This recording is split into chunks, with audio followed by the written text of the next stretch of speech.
Chers collègues, je n'avais pas non plus prévu de prendre la parole, mais avec tout ce qui se dit, je voulais d'abord excuser monsieur le maire, Franck Rénal, puisque Pessac, on a été aussi très impacté cette nuit.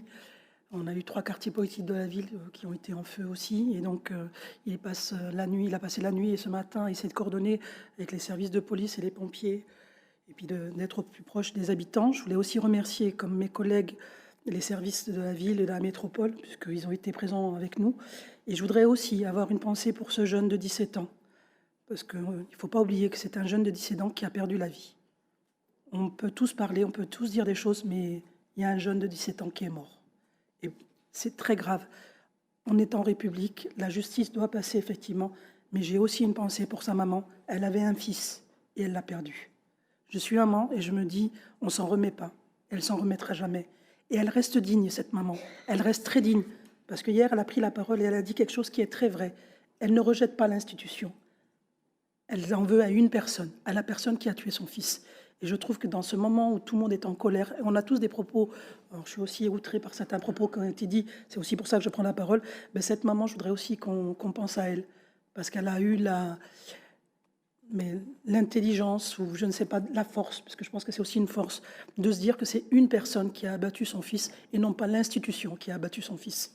Donc ça, c'est important.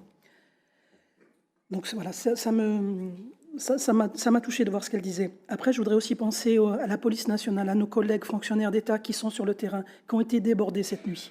Ce sont des personnes qui ont essayé de protéger et les habitants et les meubles, hein, les bâtiments, au péril de leur vie.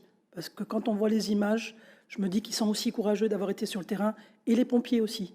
Parce que les pompiers sont venus, ils ont été caillassés, ils ont été agressés, et je trouve que des pompiers qui sont là pour sauver et les habitants et nos bâtiments, mais ils sont aussi courageux, on doit aussi penser à eux.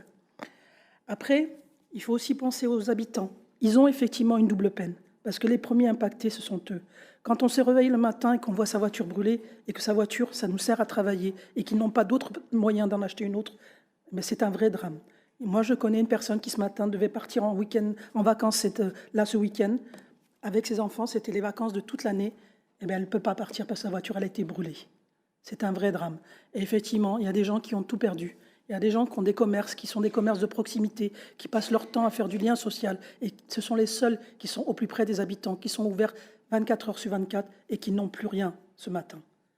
Et effectivement, là, il faudra qu'on soit tous collectivement à leur côté pour qu'on puisse les aider à se remettre debout et qu'on puisse leur offrir la possibilité de rouvrir et d'offrir des services aux habitants. Donc ce sont vraiment eux les premières victimes.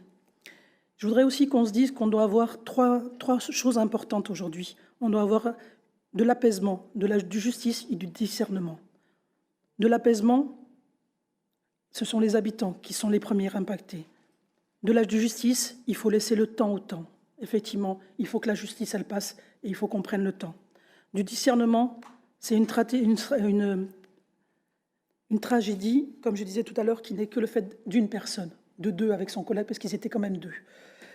Et il faut appeler au calme. Contrairement à ce que vous avez dit, Monsieur Poutou, il faut appeler au calme. On ne doit pas dire aux jeunes de casser. Ils cassent chez eux, ils cassent autour d'eux. C'est un vrai drame. L'image qu'ils donnent de nos quartiers politiques de la ville, ce n'est que de la violence. Alors qu'on a des habitants qui sont extraordinaires, qui hier étaient sur le terrain pour essayer de les calmer. Nous, on a des habitants qui sont descendus pour essayer de calmer ces jeunes. Et à côté de ça, on doit aussi se dire que ces jeunes, il y a de la souffrance. S'ils cassent chez eux, c'est qu'il y a quelque chose qui ne va pas, effectivement. Et là, il faudra se poser des questions. Mais après, d'abord, on doit calmer et après, on doit se poser les bonnes questions. Et pour conclure, moi, je voudrais dire que ce matin, j'ai mal à ma France.